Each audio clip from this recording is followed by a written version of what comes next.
My brother and his wife lived in my house run tray for years. While I was away, they carried out a renovation without my permission. Then they handed me the bills and called me stingy for not wanting to pay. There's a special kind of betrayal that only family can deliver, the kind that fears because it's wrapped in years of shared history and supposed love. And the source of my particular lesson in familial treachery was a 2-story duplex on the east side of town. A building I'd poured my blood, sweat, and every spare dime into for years. It wasn't just bricks and mortar. It was my Declaration of Independence, my nest egg, the proof that I, a perpetually scrambling to make ends meet woman, could build something solid. I bought it 5 years ago. The paint was peeling, the plumbing was questionable, and the garden looked like a science experiment gone wrong. But it had good bones. I saw the potential. I also saw my younger brother Kai struggling. He'd just married Jordan, and they were living in a cramped, overpriced apartment, barely making ends meet with his part-time gigs and her, well, Jordan mostly focused on her social media influencing aspirations, which hadn't quite taken off. "It's perfect," Alina Kai had gushed when I first showed him the duplex. "Still a mess, but mine." "You're amazing." "The upstairs unit is self-contained," I'd said already, formulating the offer in my head. 2 bedrooms, decent kitchen space once I fix it up. Why don't you and Jordan move in? No rent. Just cover your own utilities. Get on your feet. Save up a deposit for your own place. Kai's eyes had welled up. "You do that? Really?" Jordan, standing beside him, had managed a tight smile and "That's very generous, Alina." Even then, her gratitude felt a little strained, a little too polite. But I'd brushed it off. Kai was my brother. I wanted to help. So they moved in. I lived in my own tiny rental across town, pouring every spare cent and moment into renovating their unit first, then the downstairs one, which I planned to rent out to cover the mortgage. I worked double shifts at the restaurant, took on freelance graphic design projects that had me staring at a screen until 3 a.m. My diet consisted of coffee and determination. New clothes? A vacation? Those were luxuries for a different lifetime. The duplex was my priority, my sacrifice. The first year, they were great. Kai would sometimes help with the heavy lifting on my renovation days for the downstairs unit. Jordan would occasionally bring me a glass of lemonade, complimenting my progress with wide, seemingly sincere eyes. "You're making it so beautiful, Alina. We're so lucky." But slowly, things began to shift. It was subtle at first. After I finished the downstairs unit and got good tenants and the mortgage was covered, but property taxes and maintenance were still a beast. One summer, their air conditioner broke. It was an older unit, sure, but I suspected it had been run non-stop at Arctic temperatures. "Alina," Jordan had called, her voice breezy, "the AC's dead. It's like an oven up here. When can you get it fixed?" "Oh, that's not good," I'd said already, calculating the cost. "Did you try resetting the breaker or checking the filter?" A pause. "No, that sounds complicated. It's your unit, so we figured you'd handle it." I bit back a sigh. "Okay, I'll call a repairman." It cost me $600.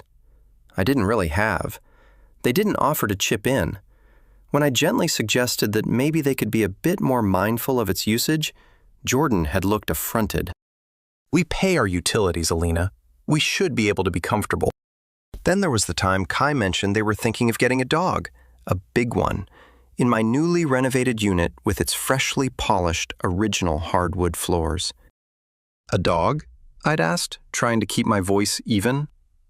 "Kai, we talked about this. The lease agreement for the other tenants is no pets, and I prefer to keep it consistent. Plus, the potential for damage."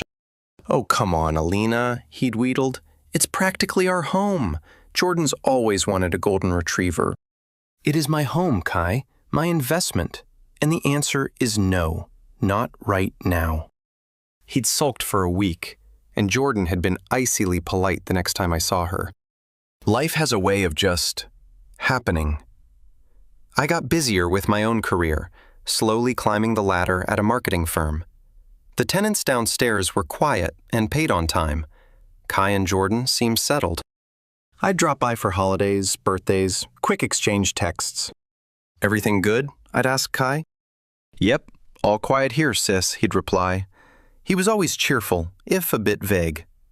Jordan rarely initiated contact. I figured they were just living their lives, hopefully saving money, making plans.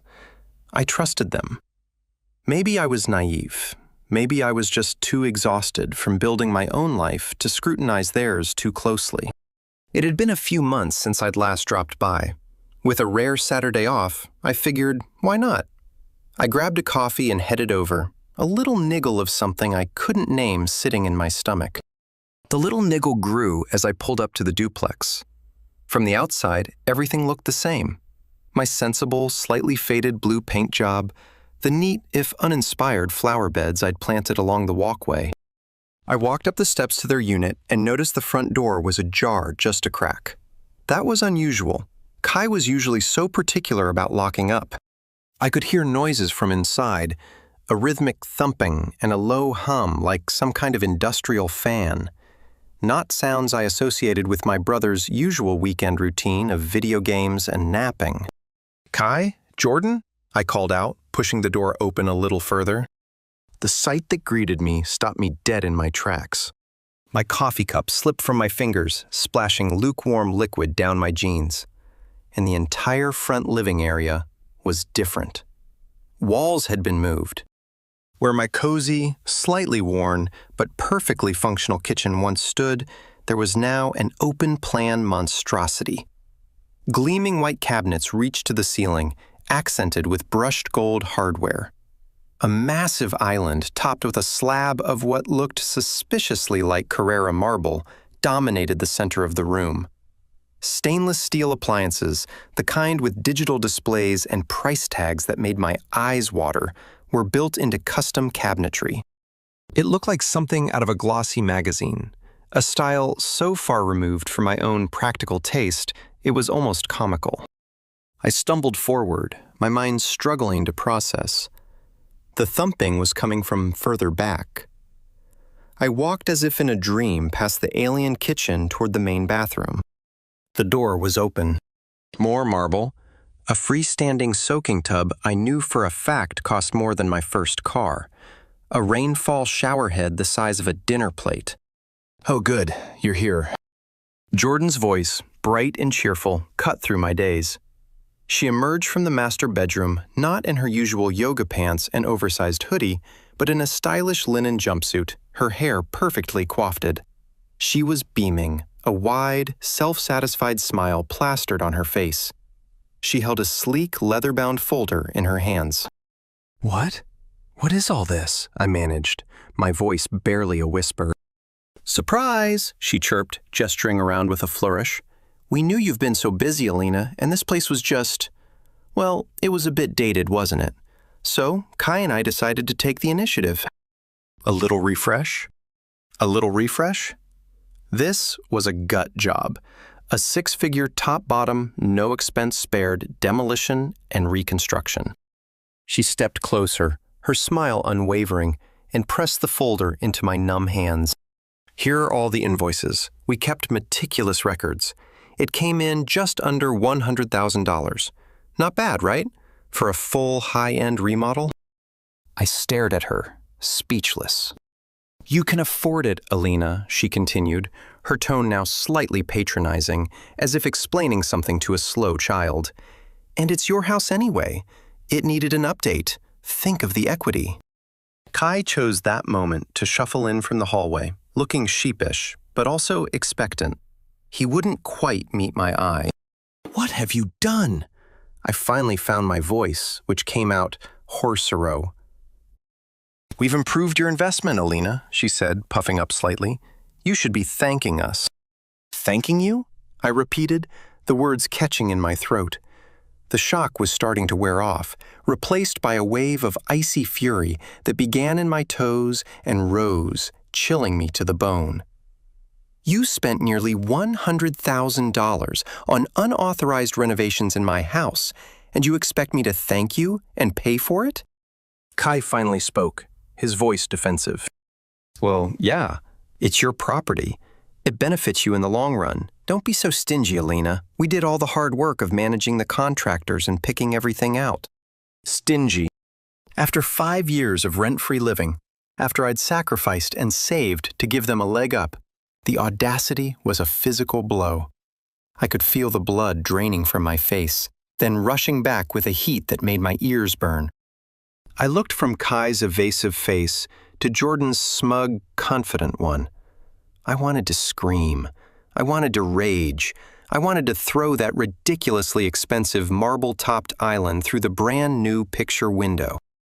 Instead, a strange calm descended, a very cold, very clear calm. I closed my mouth, took a slow breath, and looked down at the folder in my hands. I didn't open it. "I see," I said, my voice devoid of any emotion I was actually feeling. "I need to process this." Jordan, seeing my stunned silence, added with a condescending smile, "We even picked out finishes we knew you'd love. Eventually, consider it our gift to your portfolio." My blood ran cold. This wasn't a misunderstanding. This was a calculated move, a deliberate, entitled, breathtakingly arrogant heist. "I have to go," I said quietly, turning on my heel. I walked out, leaving them standing in the opulent ruin of what used to be my sensible, carefully managed investment property. The smell of fresh paint and new grout followed me out the door, smelling like betrayal. The drive back to my own, small, slightly cluttered apartment was a blur.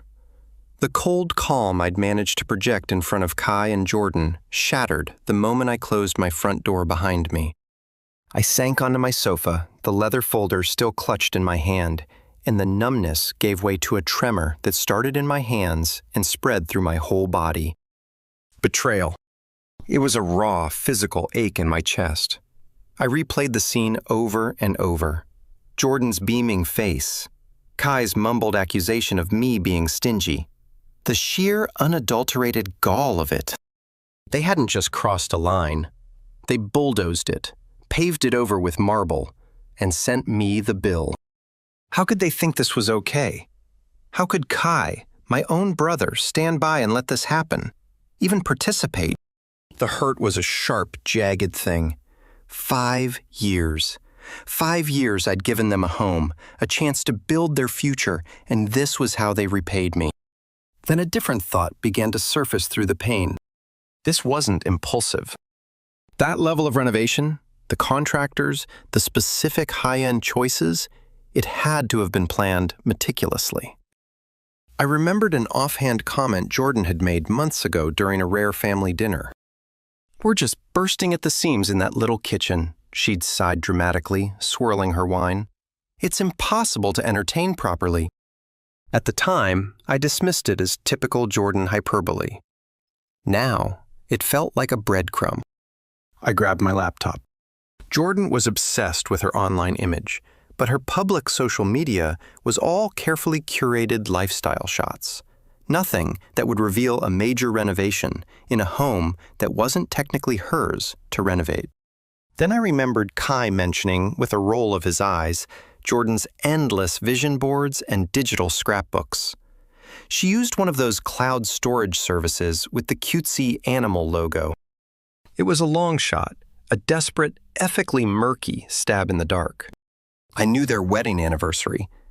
I knew the name of the fluffy white cat Snowball that Jordan doted on and that I'd expressly forbidden in the unit, a rule clearly ignored. I tried a few combinations. Anniversary date plus Snowball. Snowball plus anniversary. Then Snowball followed by their wedding year. Bingo. I was in. My heart hammered against my ribs. A folder list appeared. Most were innocuous. Vacation ideas, recipe collection, influencer collabs, dreaming. And then there it was. Our dream home project. My breath hitched. I clicked it open. It was all there. Subfolders meticulously organized, kitchen inspiration, bathroom finishes, contractor quotes, There were invoices, dozens of them, already paid from an account I didn't recognize.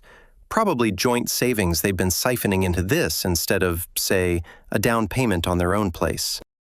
There were architectural drawings, detailed plans for my duplex unit, transforming it into their palace.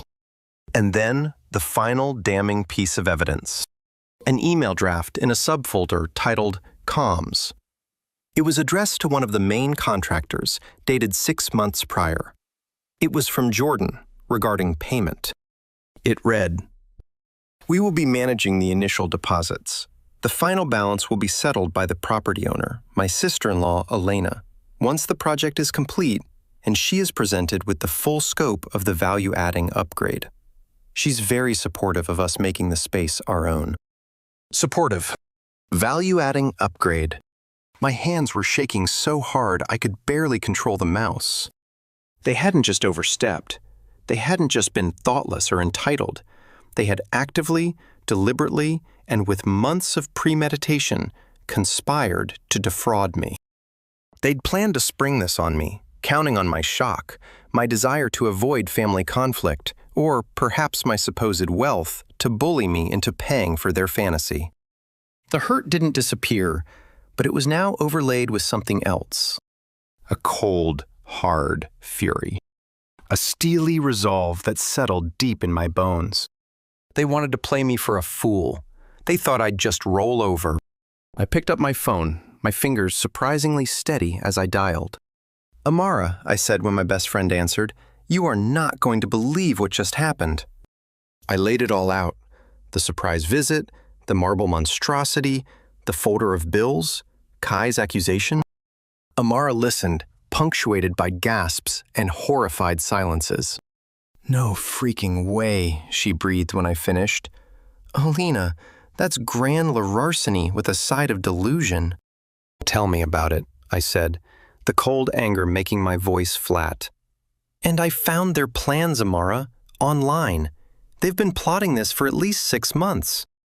"Okay, deep breaths," Amara said, her voice instantly shifting into practical, supportive mode.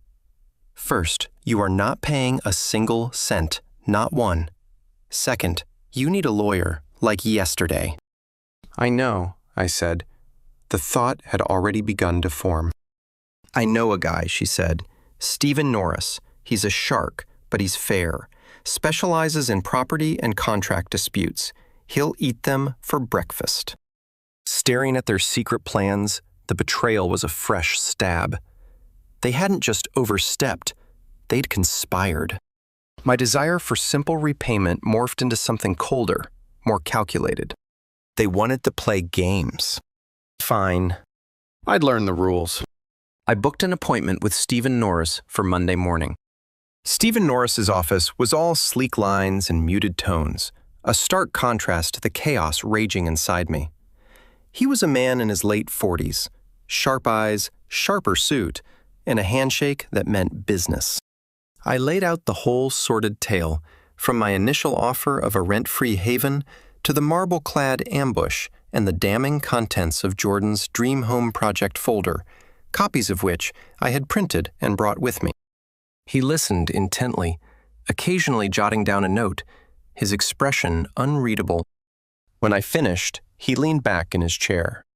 "Miss Henderson," he began, his voice calm and measured, "your brother and sister-in-law have, to put it mildly, acted egregiously. They had no legal right to make alterations of that magnitude without your explicit written consent, and they certainly have no legal standing to demand you pay for said alterations." A small knot of tension I hadn't realized I was holding loosened in my chest. "So I don't have to pay?" "Absolutely not," Stephen confirmed. "In fact, you have several avenues here. You could sue them for the cost of restoring the property to its original condition, if that's what you wished. You could evict them for breach of your verbal tenancy agreement. Their unauthorized renovations constitute a significant breach." He paused. "Or you could explore other resolutions." The idea of simply evicting them and suing for damages was tempting, a quick, clean cut. But then I thought of Jordan's smug face, Kai's accusation. It wasn't just about the money anymore. It was about the audacity, the sheer unmitigated entitlement. What kind of other resolutions? I asked. Stephen's lips curved into a slight, almost imperceptible smile. Well, they've significantly, if illegally, increased the value of your asset. We could certainly leverage that. I left his office an hour later, a plan beginning to take shape. A cold, satisfying counteroffensive.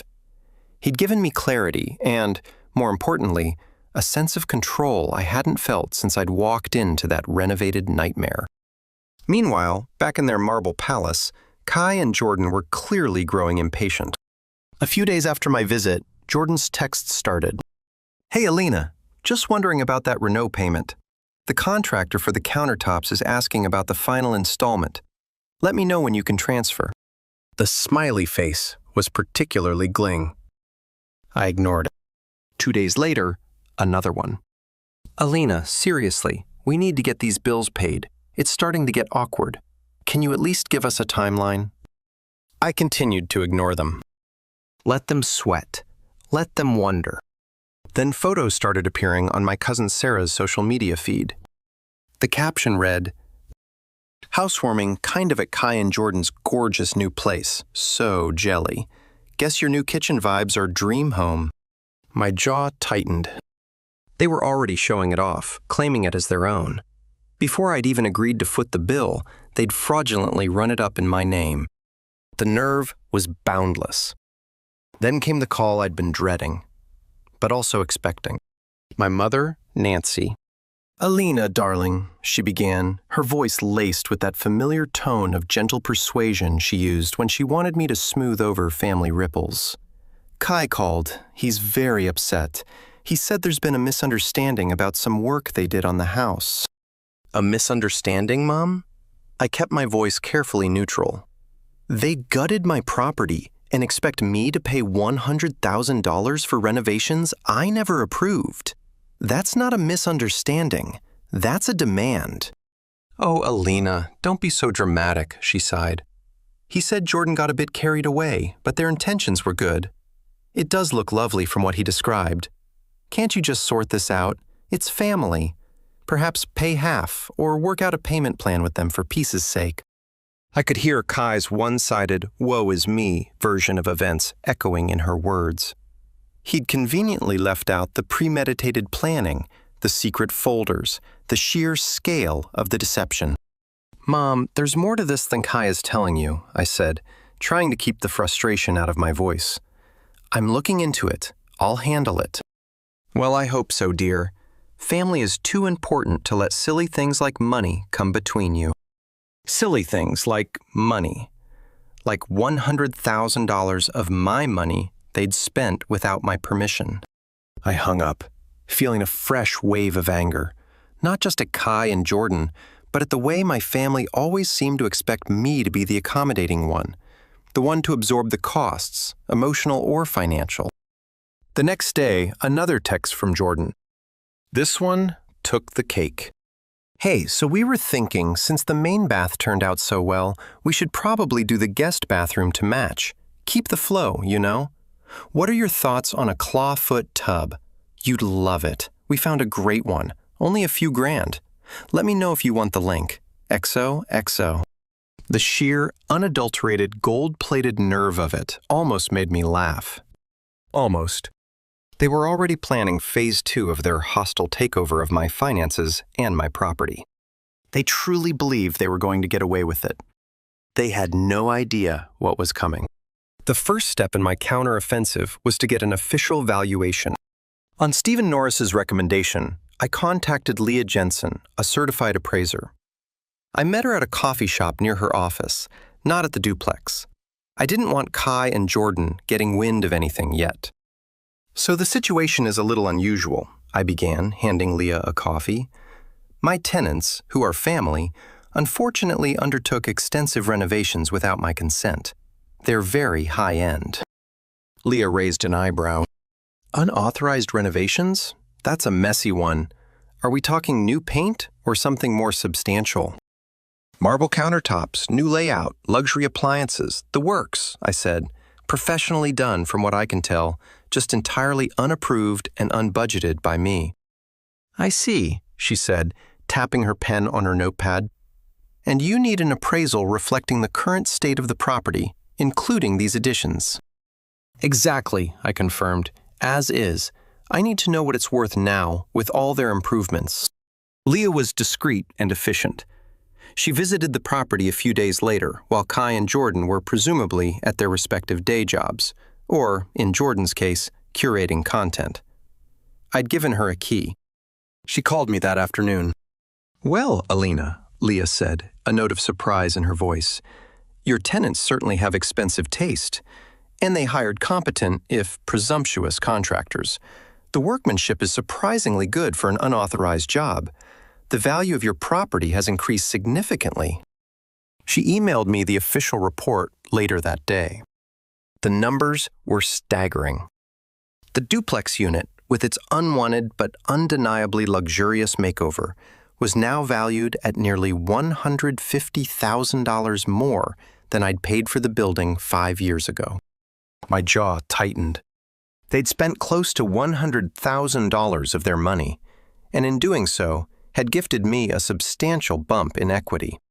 The irony was almost painful, yet deeply satisfying. Armed with this concrete valuation, the next phase of my plan clicked into place. A few days later, my phone rang. It was Kai. His voice, when I answered, was dripping with a syrupy, unfamiliar remorse. Alina, hey sis, listen, I wanted to apologize about the house and everything. I waited, saying nothing. I could hear faint whispering in the background. Jordan, no doubt coaching him. Jordan, well, she gets these ideas, and she just runs with them. She got a bit carried away. We both did. We're really sorry if it caused you any stress. Stress. That was one word for it. Financial ruin was another. We were thinking, he continued, the false sincerity practically oozing through the phone, maybe we could talk properly about the renovations. Maybe we can contribute a little something towards it. Help out with the cost. A little something. After they had presented me with a bill for $100,000. The whispering in the background got a little louder, more insistent. Jordan was clearly feeding him lines. This wasn't an apology. It was a pathetic attempt to gauge my reaction, to see if I was softening, to perhaps trick me into committing to pay something so they could claim I'd agreed. I almost laughed. Instead, I kept my voice cool, non-committal. Of course, Kai. We should definitely talk. It's a significant situation. Great, he said, relief evident in his tone. When are you free? We can come over to your place. Or actually, I interjected smoothly, why don't you both come over to the house next Saturday, say around 11 o'clock, and we can discuss its future. The house? Oh, yeah, sure, that works, he said, a little surprised. He probably expected me to be avoiding the scene of the crime. We'll be there. Perfect, I said. I'll see you both then. I hung up, a grim smile playing on my lips. They thought they were reeling me in. They had no idea they were swimming straight into the net. The next week was a flurry of activity. I met with Stephen Norris again. We went over the appraisal, the figures, the strategy. He was thorough, his legal mind dissecting every angle. By the end of our second meeting, we had 2 documents drafted, printed on crisp, official-looking paper. The first was a new lease agreement, a standard rental contract, but with one crucial difference: the monthly rent. It was calculated based on the current fair market value for a newly renovated luxury 2-bedroom unit in that neighborhood, a figure significantly higher than my mortgage, property taxes, and insurance combined, a figure I knew they couldn't possibly afford. The second document was an offer of sale, a straightforward proposal for them to purchase the unit from me. The price? The new, much higher appraised value, reflecting all their hard work and investment. I placed both documents into a neat manila folder. I sent the calendar invite through email.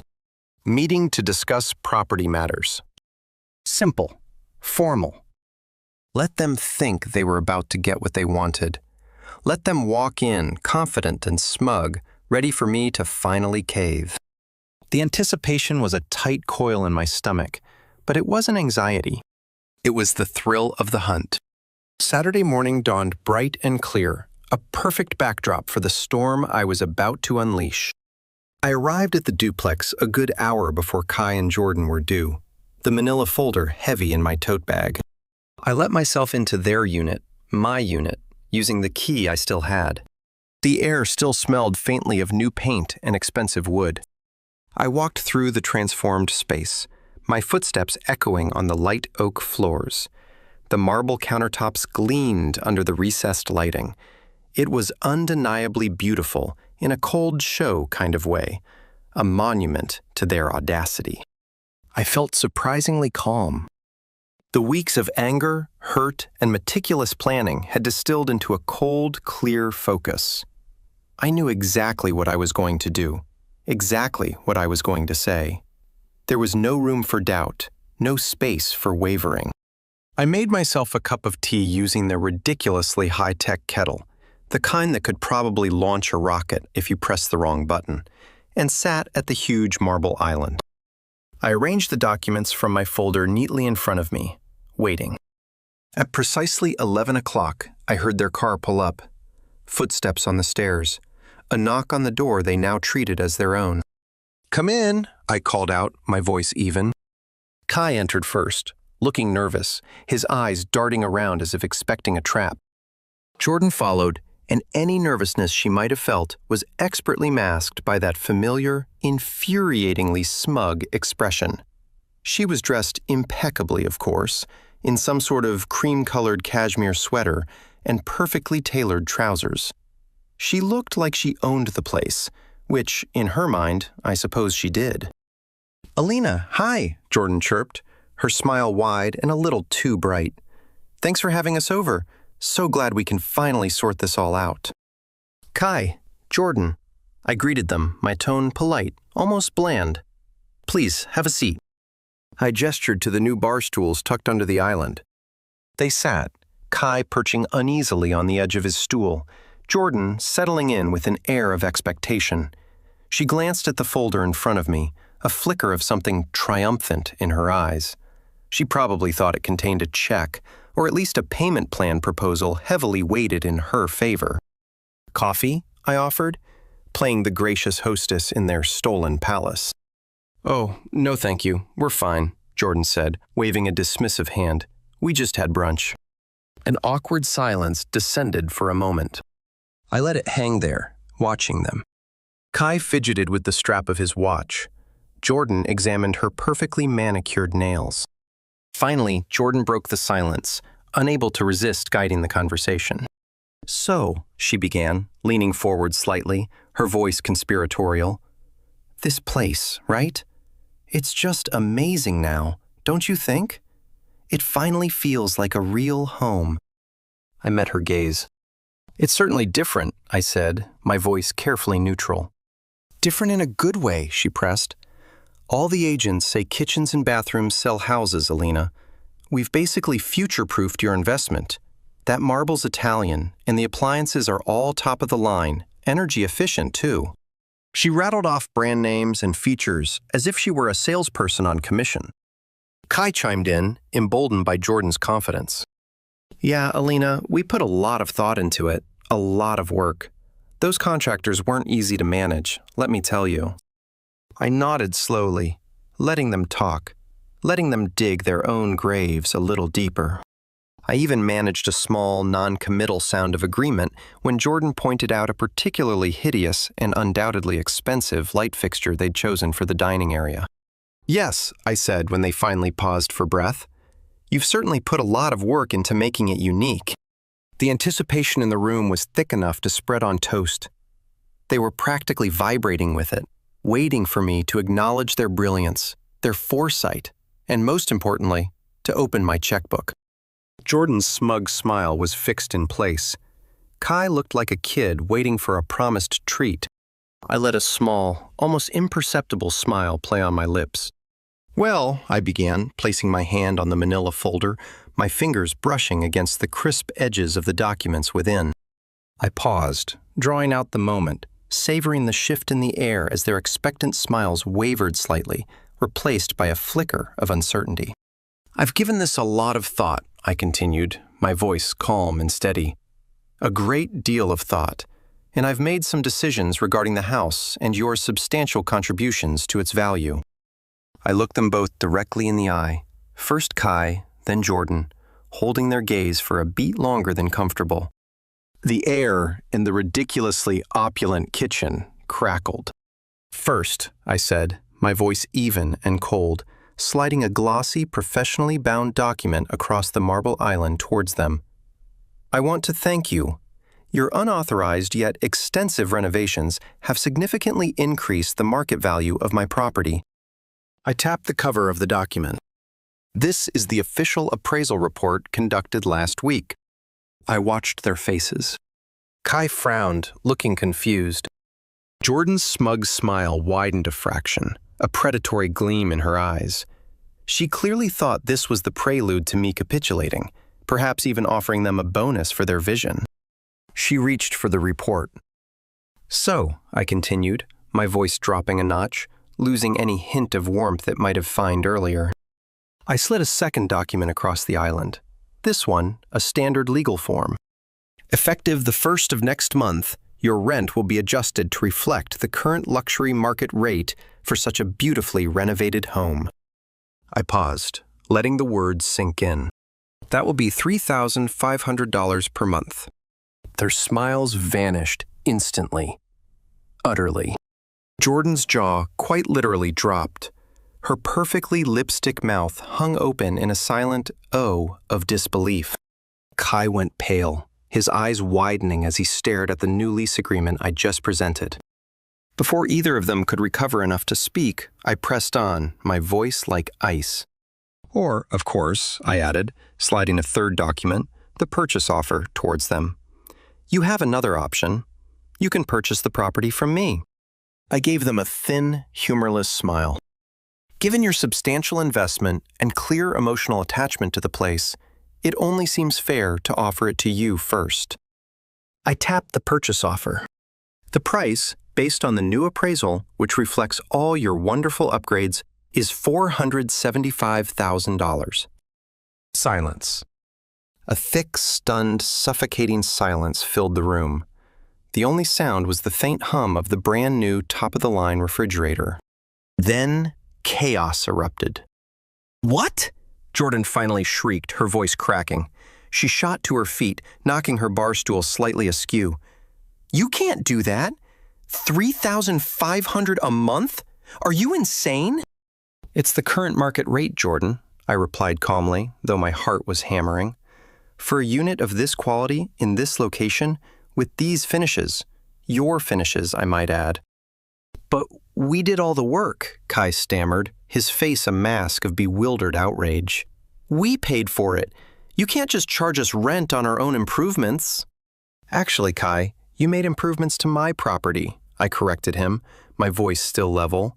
Improvements I never asked for, never approved, and certainly never agreed to pay for. You presented me with a bill for nearly $100,000. I'm merely adjusting the terms of your tendency to reflect a new reality you've created. This is outrageous. It's unfair. Jordan was practically screaming now, her face flushed an ugly red that clashed horribly with her cashmere sweater. We're family. You're supposed to help us, not extort us. Extort you? I raised an eyebrow.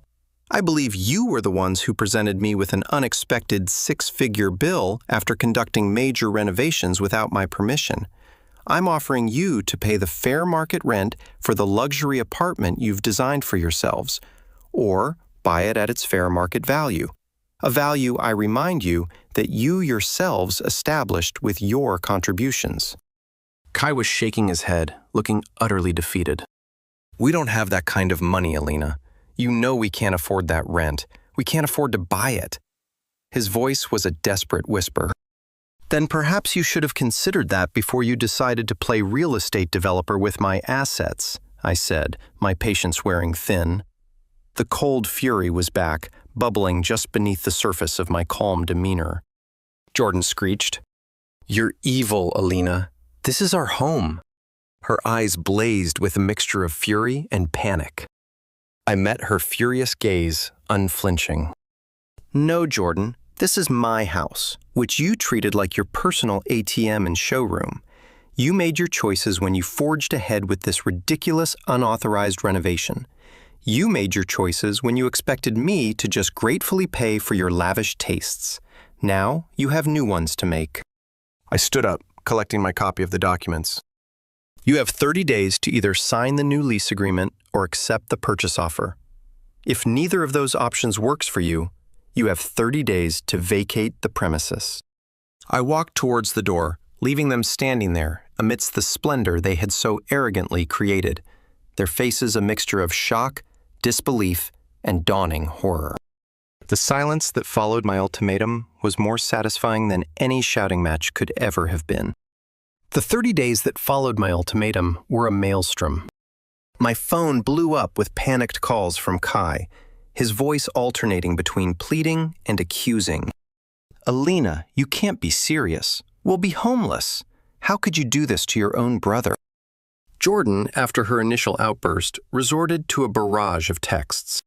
They started demanding, "You will regret this, Alina. We have rights." Then shifted to bargaining. Okay. What if we pay you back for the renovation over time, like a tiny bit each month, and you keep the rent the same?" And finally devolved into desperate, tearful pleas. Please, Alina, we made a mistake, a huge mistake. Don't do this to us. We'll do anything." They tried to rally the family. Of course, my mother Nancy called again, her voice tight with distress. "Elena, Philip and I are very concerned. Kai is beside himself. Jordan is a wreck. Can't you find it in your heart to compromise? They're offering to pay you back, eventually." This time, I was prepared. "Mom," I said calmly, "did Kai tell you they'd been planning this for over 6 months? Did he show you the dream home project folder Jordan kept detailing how they were going to present me with the bill for their upgrade?" Silence on the other end of the line. "I'm emailing you copies, Mom, you and Dad, so you can see the full picture." I sent them the evidence, the invoices, the email drafts, the whole sordid plan. When Mom called back later, her tone was subdued. "Oh, Alina, I had no idea it was so calculated." She still tried a weak, "But they're young, they make mistakes." But the conviction was gone. Even she couldn't defend this level of premeditated deceit.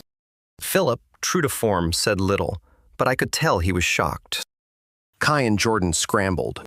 They couldn't afford the new rent, not even close, and getting a mortgage for nearly $500,000, especially when they were already carrying the secret debt from the contractors they'd hired for my house, was an impossibility. Their frantic attempts to find a financial loophole, a sympathetic lender, or a rich relative to bail them out all failed. On the 29th day, a moving truck pulled up to the duplex. I didn't go over. I didn't need to. My lawyer had already informed theirs that I expected the property to be left in pristine condition, as per the terms of their original, albeit verbal, and now thoroughly violated agreement. They complied, probably on legal advice, or perhaps holding on to a sliver of hope that a demonstration of good behavior might make me relent. At the 11th hour, I didn't. Amara helped me do the final walkthrough after they'd gone. The place was immaculate, spotless. Every marble surface gleamed. Every high-end appliance shone. It was also eerily empty, stripped of all their personal belongings, all traces of their occupancy. All that remained was the monument to their greed and my victory. "Wow," Amara breathed, looking around the cavernous, empty kitchen. "They really did a number on this place. Expensive, but wow." "Yep," I said, running a hand over the cool marble island. "And now it's going to make me a tidy profit." I put the unit on the rental market the very next day at the full $3,500 rate.